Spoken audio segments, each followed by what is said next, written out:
I've got 5 months left in my presidency. I've got a lot to do. I intend to get it done.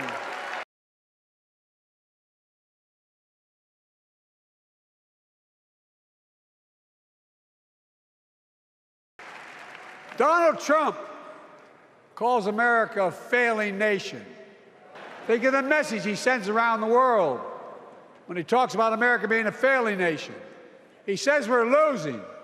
He's the loser. He's dead wrong. Who could lead the world other than the United States of America? America's winning, and the world's better off for it.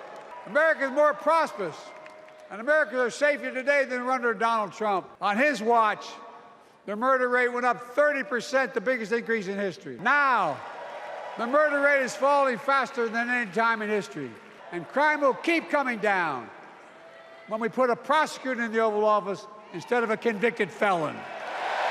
No commander-in-chief should ever bow down to a dictator the way Trump bows down to Putin. I never have, and I promise you, Kamala Harris will never do it. America First doctrine changed our whole image in the world. We united Europe like it hadn't been united for years, adding Finland and Sweden to NATO. Putin thought he'd take Kyiv in 3 days. 3 years later, Ukraine is still free. The conventional wisdom was that China would inevitably surpass the United States. They haven't noticed.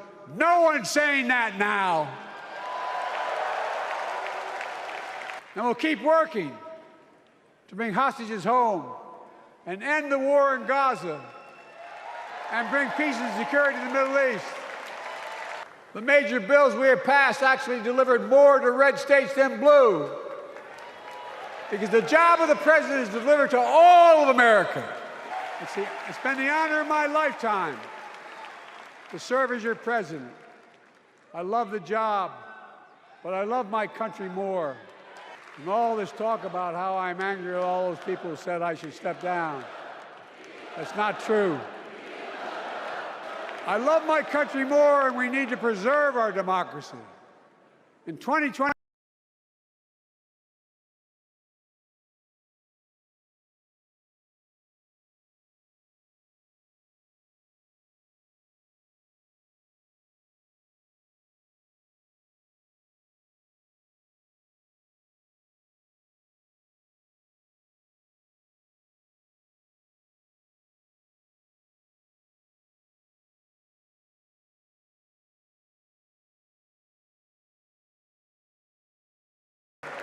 selecting Kamala was the very first decision I made when I became our nominee. And it was the best decision I made my whole career.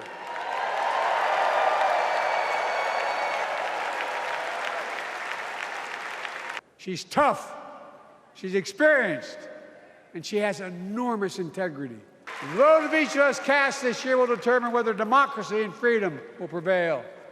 It's that simple. It's that serious. And the power is literally in your hands. History is in your hands. Not hyperbole.